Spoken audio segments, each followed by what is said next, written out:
जय श्री कृष्णा। राधे राधे दोस्तों, स्वागत है आपका अपने चैनल पर। तो आज हम सुनाएंगे वैशाख मास के अंतिम 3 दिनों में सुनी जाने वाली कथाएं, जिसे सुनने से संपूर्ण महीने का फल आपको प्राप्त होगा। तो प्रेम से बोलो माधव मास की जय हो, वैशाख मास की जय हो। श्रुतदेव जी कहते हैं कि हे राजन, वैशाख के शुक्ल पक्ष के अंत में 3 दिन जो सुनी जाती हैं, त्रयोदशी से पूर्णिमा तक हैं, वे बड़े ही शुभ फल देने वाली हैं। यह तीनों तिथि पुण्यकारिणी कहलाती हैं। यह समस्त पापों को दूर करने वाली हैं। जो कोई वैशाख के महीने भर तक स्नान नहीं कर सकता, उन्हें इन तिथियों में स्नान करने से संपूर्ण फल मिल जाते हैं। संपूर्ण देवता त्रयोदशी के दिन इकट्ठे होकर जीवों को पवित्र करते हैं। पूर्णमासी के दिन विष्णु भगवान के संग संपूर्ण तीर्थ इकट्ठे होते हैं। चतुर्दशी के दिन यज्ञ सहित सभी देवता उन्हें पवित्र करते हैं। कोई कैसा ही भ्रमघाती अथवा मदपान करता हो, यह सबको पवित्र करते हैं। प्राचीन काल में वैशाख की एकादशी के दिन विष्णु भगवान ने अमृत उत्पन्न किया। द्वादशी के दिन उसकी रक्षा की। त्रयोदशी के दिन देवताओं को अमृत पिलाया और चतुर्दशी के दिन देवताओं के विरोधी दैत्य का नाश किया तथा पूर्णमासी के दिन देवताओं ने अपने राज्य को प्राप्त किया। इससे देवता ने प्रसन्न होकर तीनों तिथियों को प्रीतिपूर्वक प्रफुल्लित चित्त से वरदान दिया था। वैशाख मास की यह तीनों तिथियां बहुत ही शुभ हैं। पुत्र पौत्रों आदि फल देने वाली और मनुष्य के पापों को दूर करने वाली हैं। जो अधम मनुष्य संपूर्ण वैशाख मास में स्नान नहीं कर सकते हैं, वह इन तिथियों में स्नान करने से संपूर्ण फल प्राप्त कर लेते हैं। तो जो मनुष्य इन तिथियों में भी स्नान दान आदि नहीं करते, वे चांडाल की योनि पाते हैं और फिर रौरव नरक में जाते हैं। जो इन तीनों तिथियों में गर्म जल से स्नान करते हैं, वे 14 मनवंतर तक रौरव नरक में निवास करते हैं। पितृश्वर और देवताओं के लिए जो दही और अन्न दान नहीं करते, वे पिशाच की योनि में प्रलय काल तक भोगते हैं। जो वैशाख मास में नियम पूर्वक कर्तव्य कर्मों में लगे रहते हैं, वे विष्णु भगवान की सायुज्य मुक्ति को पा लेते हैं, इसमें संदेह नहीं है। जो वैशाख के महीने में नियम पूर्वक न रहकर कुल इन 3 तिथियों में शास्त्र विहीन कर्म करते हैं, वे संपूर्ण फल पाकर विष्णु भगवान के लोक में निवास करते हैं। जो मनुष्य देवता पितृश्वर गुरु और विष्णु भगवान के निमित्त स्नान दान नहीं करते, वे मनुष्य निसंतान आयुहीन और दुखी होते हैं। देवता ऐसा वर देकर अपने अपने धाम को चले गए। अतएव ये तीनों तिथियां बड़ी ही पुण्यकारिणी और सब पापों का नाश करने वाली हैं। इन तीनों पुण्यकारिणी यह तीनों पुण्यकारिणी कहलाती हैं। पुत्र और पौत्रों को बढ़ाने वाली हैं। जो स्त्री पूर्णमासी के दिन ब्राह्मण को मालपुए और खीर का भोजन करावे तो कीर्तिमान पुत्र प्राप्त होता है। पिछले इन्हीं 3 दिन में जो कोई गीता पाठ करके करता है, उसे प्रतिदिन अश्वमेघ यज्ञ करने का फल मिलता है। इसमें कोई संदेह नहीं। जो कोई इन तिथियों में विष्णु सहस्त्र नाम का पाठ करता है, उसके पुण्य के फल की कहने की तो किसी में भी स्वर्ग अथवा पृथ्वी में भी सामर्थ्य नहीं है। पूर्णमासी के दिन जो कोई विष्णु सहस्त्र नाम का पाठ करता है और एक एक नाम पर पूर्णमासी के दिन जो कोई विष्णु सहस्त्र नाम का पाठ करे और एक एक नाम पर मधुसूदन भगवान को दूध से स्नान करावे, तो उसके सब पाप दूर हो जाते हैं और वह विष्णु लोक को जाता है। जो सभी उत्तम उत्तम पदार्थों द्वारा मधुसूदन भगवान का पूजन करे, तो कल्पांत में भी उसके पुण्य क्षीण नहीं होते। जो कोई मनुष्य वैशाख में न स्नान करे न दान करे, वह ब्रह्म हत्यारा माना जाता है। जो कोई नित्य प्रति श्रीमद् भागवत का एक श्लोक, अर्ध श्लोक या चौथाई श्लोक पढ़े, तो ब्रह्म तत्वों को प्राप्त होता है। इन 3 दिनों में श्रीमद् भागवत की कथा सुनने वाला कभी भी पापों में लिप्त नहीं होता। जैसे कमल के पत्ते पर जल नहीं ठहरता है, इन 3 तिथियों में विधिवत भागवत पूजा स्नान दान आदि करने से बहुत से मनुष्य देवता हो गए हैं, कितने ही सिद्धगण बन गए हैं और कितने ही ब्रह्म भाव को प्राप्त हो गए हैं। ब्रह्मज्ञानी अथवा प्रयागराज में बनने से मोक्ष मिलता है अथवा वैशाख मास में नियम पूर्वक स्नान करने से मोक्ष मिलता है। वैशाख की पूर्णमासी के दिन स्नान करके नीले रंग का साड़ छोड़े तो समस्त बंधन से छूटकर धर्म, अर्थ, काम और मोक्ष प्राप्त होता है। जो गरीब कुटुंबी ब्राह्मणों को गोदान देता है वह अकाल मृत्यु से छूटकर परम लोक में परम पद प्राप्त करता है। जो मनुष्य वैशाख की पूर्णमासी को बिना स्नान दान किए भोजन करते हैं वह 100 जन्म तक कुत्ते की योनि में पड़कर विष्ठा के कीड़े होते हैं। तीनों भुवन में 3.5 करोड़ तीर्थ हैं। ये सब इकट्ठे होकर पाप समूह के डर से सलाह करने लगे कि पापी मनुष्य अपने किए पाप हमारे बीच में त्यागते हैं तो हमारे पाप कैसे दूर होंगे। ऐसी चिंता करते हुए तीर्थ पार हरि भगवान की शरण में गए और अनेक स्तोत्र द्वारा स्तुति करके प्रार्थना करने लगे। हे देव, हे जनार्दन, हे संपूर्ण पापों को नाश करने वाले पापी मनुष्य, हम में स्नान करके पापों को हमारे बीच छोड़कर आपके धाम को चले जाते हैं। तो हे प्रभु, हम तो आपके आज्ञाकारी हैं, अतः यह पाप हमसे कैसे दूर होंगे। हे प्रभु, हम आपके चरणों की शरण को इच्छुक हैं, कोई उपाय हमारे सामने बताइए। जब तीर्थों ने ऐसी प्रार्थना की तब वह भूत भावन भगवान हंसते हुए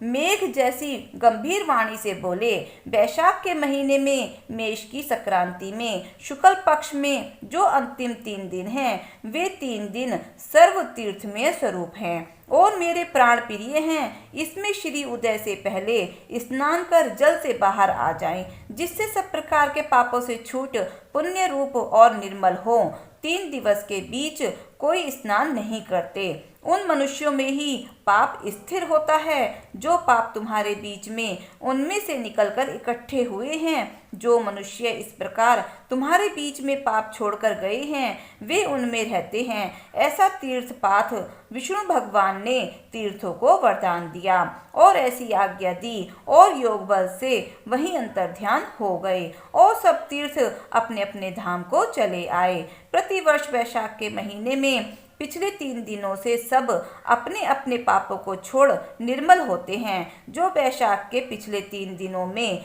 स्नान नहीं करते उन्हीं के ऊपर सब मनुष्यों के पाप आकर ठहर जाते हैं। इस प्रकार स्नान न करने वाले मनुष्यों को तीर्थ श्राप देते हैं। जो कोई इन 3 दिनों में स्नान नहीं करता उसके समान कोई पापी नहीं है। ऐसा पाप किसी भी शास्त्र में ना ही देखा है ना ही सुना है। अतएव पिछले 3 दिवस में स्नान दान मधुसूदन भगवान की पूजा करें तो इसके तुल्य कोई पाप नहीं। जो इन कर्मों को ना करे वो 14 मनवंतर तक नरक में पड़ा रहे। इस प्रकार संपूर्ण वैशाख का महात्म्य महाबुद्धिमान सुकृति के आगे कहा हुआ जैसे जैसे सुना या देखा तनु अनुसार ही माधव मास की कथा वर्णन की गई है। इस महात्म्य को पूरी रीति से वर्णन करने की तो सामर्थ्य ब्रह्मा जी की भी नहीं है।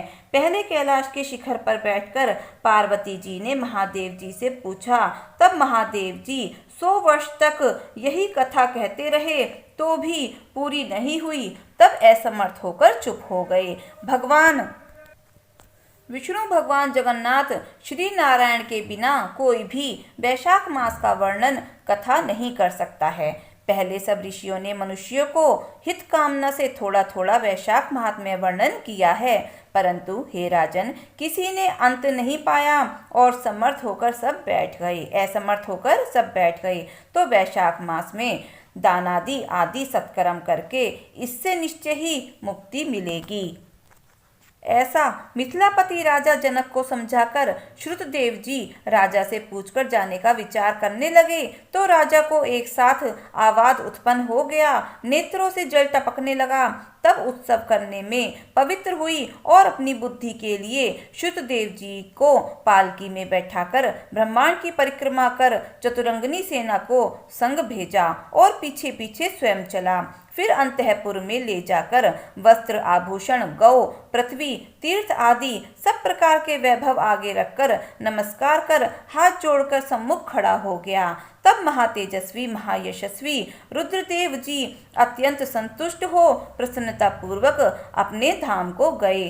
तब नारद जी कहने लगे कि हे राजा अम्बरीश, यह परम अद्भुत आख्यान मैंने तुम्हारे सम्मुख वर्णन किया, जिसके सुनने से ही संपूर्ण पाप नष्ट हो जाते हैं और सब प्रकार की संपत्ति मिलती है। इसी से भोग, ज्ञान और मोक्ष प्राप्त होता है। नारद जी के ऐसे वचन सुनकर महायशस्वी राजा अम्बरीश मन ही मन ऐसा प्रसन्न हुआ कि बाहर से सब व्यापार छोड़ और दंड की तरह पृथ्वी पर गिरकर सिर से प्रणाम करने लगा तथा सब प्रकार के ऐश्वर्यवान पदार्थों से नारद जी की पूजा की। फिर भगवान नारद मुनि ने राजा से पूछकर अन्य लोक को चले गए, क्योंकि श्राप के मारे वे एक जगह पर स्थिर नहीं रहते थे। राजा अम्बरीश जी भी नारद जी के कथनानुसार शुभ कर्मों का आचरण करते हुए निर्गुण भगवान में लीन हो गए। सूत जी बोले, जो कोई इस के नाश करता और पुण्य के बढ़ाने वाले परम अद्भुत आख्यान को सुनता है, वह परम गति को प्राप्त होता है। तो प्रेम से बोलो वैशाख मास की जय हो, माधव मास की जय हो। अब सुनते हैं वैशाख स्नान की कहानी। तो प्रेम से बोलो विष्णु भगवान की। अब हम सुनाएंगे आपको वैशाख मास की कथा। एक गांव में एक बुढ़िया और उसका पुत्र रहा करता था। उनके अलावा परिवार में कोई और नहीं था। बुढ़िया अपने पुत्र का पालन पोषण घर घर जाकर झाड़ू पोछा और अन्य काम करके किया करती थी। उसका पालन पोषण करने के साथ साथ वह श्री हरि विष्णु की पूजा आराधना किया करती थी। वैशाख मास में स्नान करके नित्य प्रति 2 केलों का भोग लगाती थी। जैसे जैसे उसका पुत्र बड़ा होता गया, वैसे वैसे उसकी जरूरतें भी बढ़ती चली गई। बुढ़िया पूरी मेहनत निष्ठा से अपना काम किया करती थी और अपनी सामर्थ्य के अनुसार दान भी किया करती थी। जब पुत्र बड़ा हो गया तो प्रभु की कृपा से नौकरी भी लग गई। यह सब बुढ़िया की भक्ति का फल था। जब लड़का नौकरी के लिए शहर गया, वहां से खूब सारा धन कमा कर लाया, लेकिन बुढ़िया फिर भी काम किया करती थी और अपनी पूजा आराधना भी पूरी श्रद्धा से करती थी। गांव के लोग उससे कहते कि अब तुम क्यों काम करती हो, अब तो तुम्हारा पुत्र कमाने लगा है और उसका विवाह कर दो ताकि तुम्हें भी आराम मिले। उन लोगों की बात सुनकर विचार किया कि अब मैं अपने पुत्र का विवाह करूंगी। समय लगते उसने पुत्र का विवाह कर दिया, लेकिन बुढ़िया ने अपना नित्य नियम भगवान को 2 केले अर्पित करने का नहीं छोड़ा और प्रभु की आराधना में लगी रहती। जैसे ही बहू घर में आई, बहू ने देखा बुढ़िया दिन भर पूजा भक्ति भाव में लगी रहती है। तब बहू ने धीरे धीरे थोड़ा थोड़ा काम सौंपने लगी, लेकिन धीरे धीरे जैसे ही समय व्यतीत हुआ, बहू बुढ़िया से चिढ़ने लगी और बहू सारा काम बुढ़िया से ही करवाने लगी, जिससे वह पूजा पाठ ना कर सके।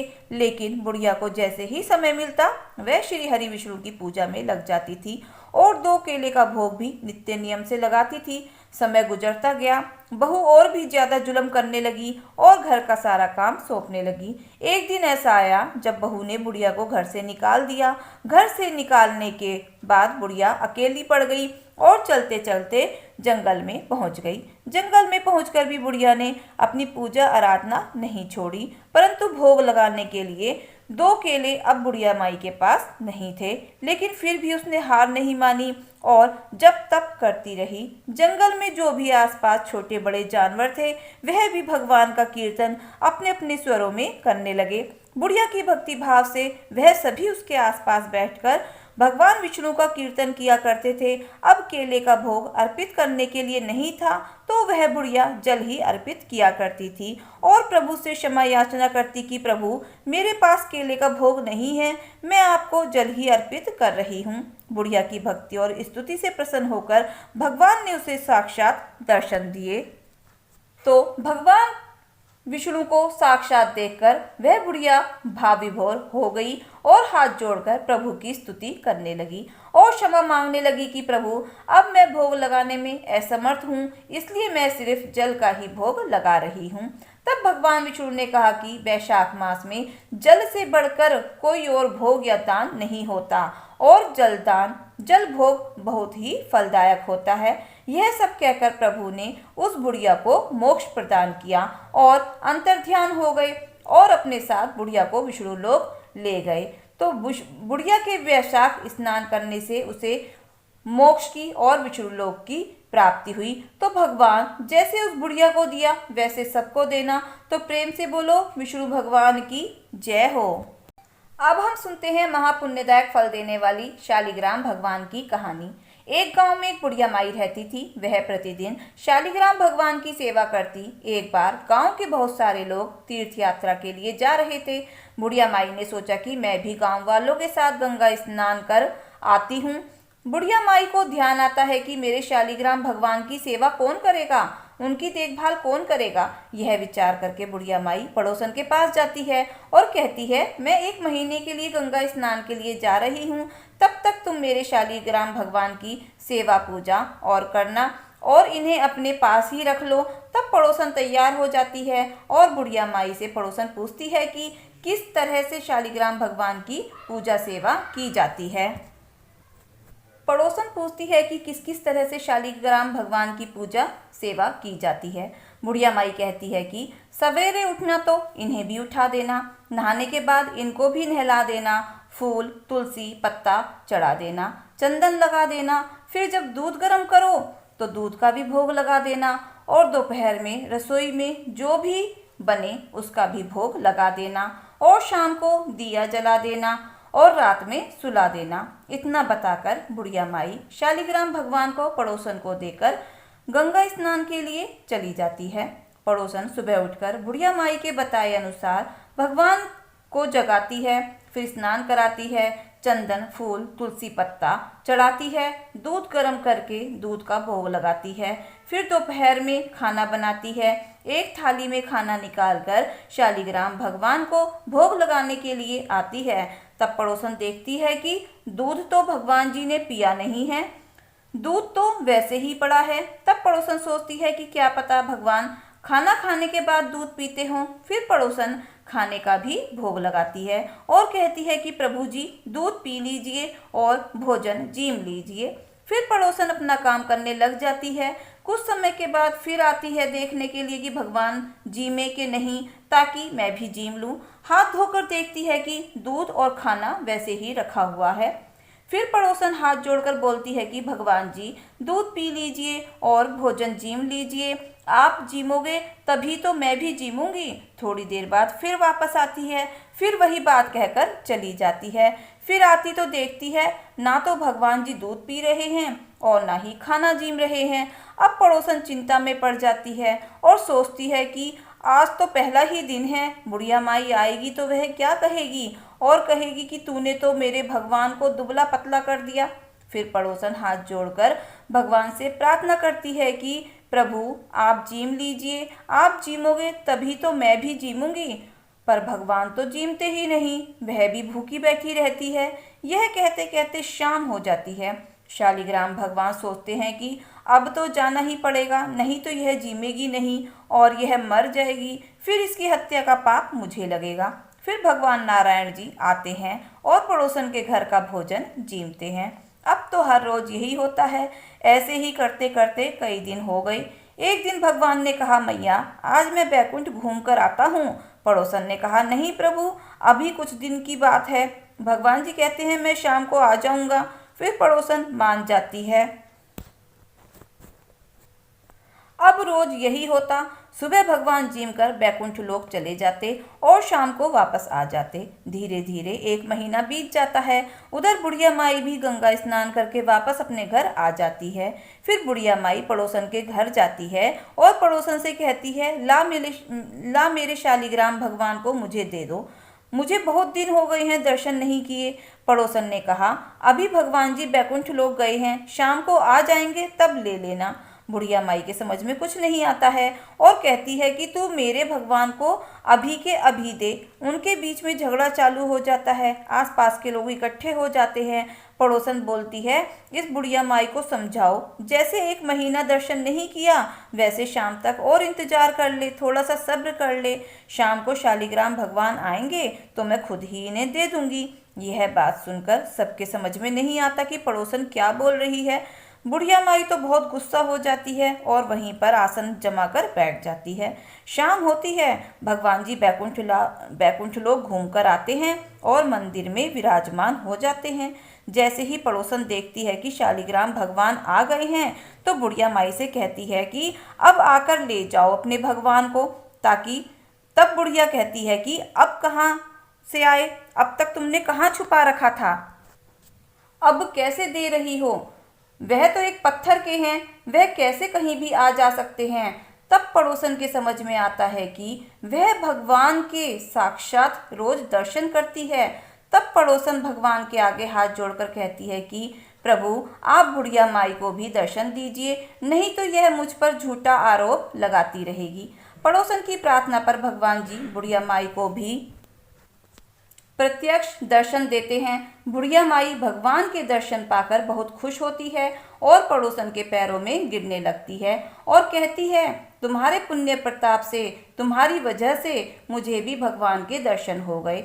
भगवान के साथ ही पड़ोसन और बुढ़िया माई बैकुंठ लोक को चली जाती हैं। तो हे शालिग्राम भगवान, जैसे आपने बुढ़िया माई और पड़ोसन पर कृपा करी, वैसे ही अपने सभी भक्तों पर अपनी कृपा बनाए रखना। कहानी अधूरी हो तो पूरी करना, पूरी हो तो मान रखना। तो प्रेम से बोलो शालिग्राम भगवान की जय हो। तो प्रेम से बोलो विष्णु भगवान की जय हो। एक समय की बात है, एक गांव में एक लकड़हारा रहता था अपनी पत्नी के साथ। वह बहुत ही गरीब था, लकड़ी का गट्ठर बेचकर अपना पेट भरा करता था।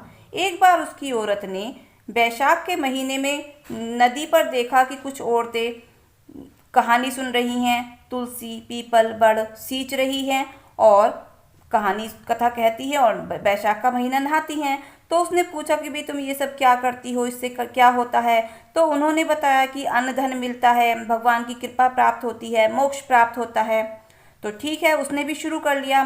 पति रोज लकड़ियों का गट्ठर लाता तो पत्नी रोज उसमें से एक लकड़ी निकाल लेती और बैसाख के महीने का नित्य नियम से पूजा पाठ करती और ऐसा करते करते उसे एक महीना बीतने को हो जाता है।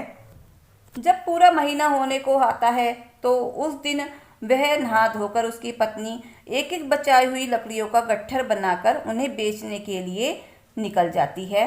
भगवान की कृपा से उसकी लकड़ियां चंदन की हो जाती हैं। वह राजा के महल से होकर गुजरती है तो राजा को चंदन की खुशबू आ जाती है। राजा उसको राजमहल में बुलवाता है और पूछता है कि लकड़ियों की क्या कीमत लोगी।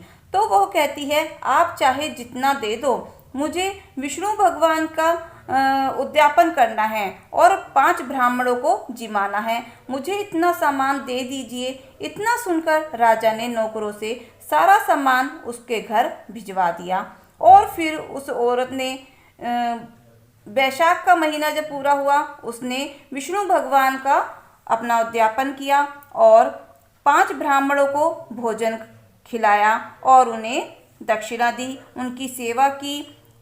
उनके आशीर्वाद से उसके घर उनके आशीर्वाद से उसके घर में खूब बरकत होने लगी। वह आशीर्वाद देकर चले गए। उधर उसके पति का गट्ठर नहीं बिका, आने में देरी हो गई। इधर भगवान के आशीर्वाद से उसकी झोपड़ी महल में बदल गई। रसोई में 56 प्रकार के पकवान बन गए। उसका पति जब गट्ठर बेचकर आया तो उसे झोपड़ी नजर नहीं आई। वह पड़ोसन से पूछने लगा। तब पड़ोसन बोली कि तुम्हारी पत्नी विष्णु भगवान की पूजा पाठ करती है, बड़, पीपल, आंवला और तुलसी की सींचती है और नित्य कहानी सुनती है। इतने में उसकी पत्नी आ जाती है और वह पति से कहती है कि यही अपना घर है। पति को गुस्सा तो बहुत आता है और वो कहता है, यह तुम क्या कह रही हो? तुमने चोरी की है या कोई फिर जादू टोना किया है जो अचानक इतना सारा धन आ गया? तब वह बोली, मैंने बैसाख मास के भगवान की नित्य नियम से पूजा पाठ की, बड़, पीपल, आंकड़ा और तुलसी सींचा और कथाएं सुनी, तो उनके ही प्रताप से हमें यह सब मिला है। उनकी कृपा हम पर बरसी है। आपके गट्ठर में से मैं एक एक लकड़ी निकाल लेती थी। वह लकड़ियां भगवान की कृपा से चंदन की हो गई। बेचने गई तो राजा ने गट्ठर मांगा। मैंने राजा से ब्राह्मणों को जिमाने का सारा सामान मांग लिया, जिससे मैंने अपने कहानी का उद्यापन किया और ब्राह्मण जिमाए। विष्णु भगवान की कृपा हमें प्राप्त हो गई। तब उसके पति को तसल्ली हुई। तब उसने कहा, अब हम दोनों मिलकर विष्णु भगवान की नित्य नियम से पूजा पाठ किया करेंगे। तब वह दोनों पति पत्नी स्वादिष्ट भोजन किया उन दोनों ने और महल में वास किया। तो हे विष्णु भगवान, जैसे आपने पति पत्नी के भंडारे भरे, वैसे ही अपने सभी भक्तों के भंडारे भरना। कहानी अधूरी हो तो पूरी करना, पूरी हो तो मान रखना। तो प्रेम से बोलो विष्णु भगवान की जय हो। अब हम आपको सुनाएंगे गणेश भगवान की कथा। एक समय की बात है, एक गांव में एक डोमिन जात की विमला रहती थी। वह बहुत ही नेक स्वभाव की थी, लेकिन उसके जीवन में अपार दुख थे। उसका पति हमेशा बीमार रहता था।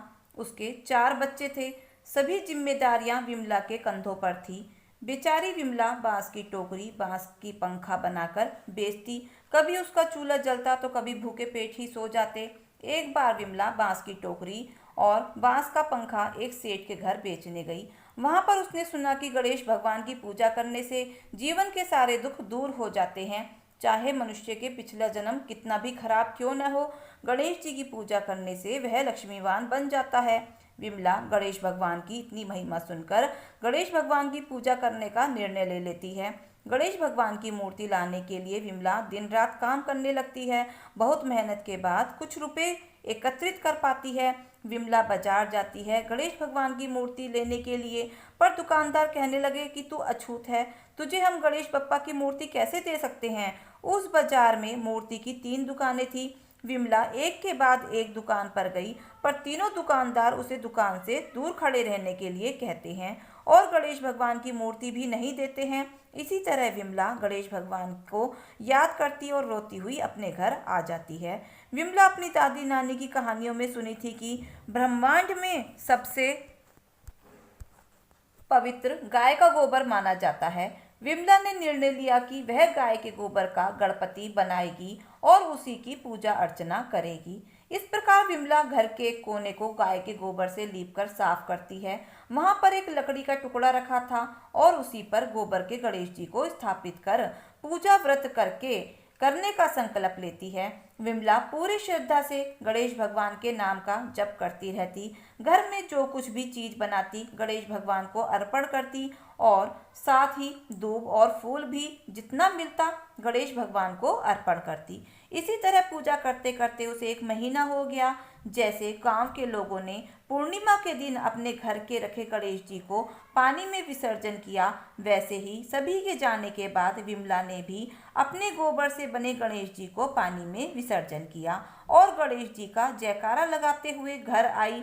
विमला को घर में घुसते ही उसका घर महल में बदल गया।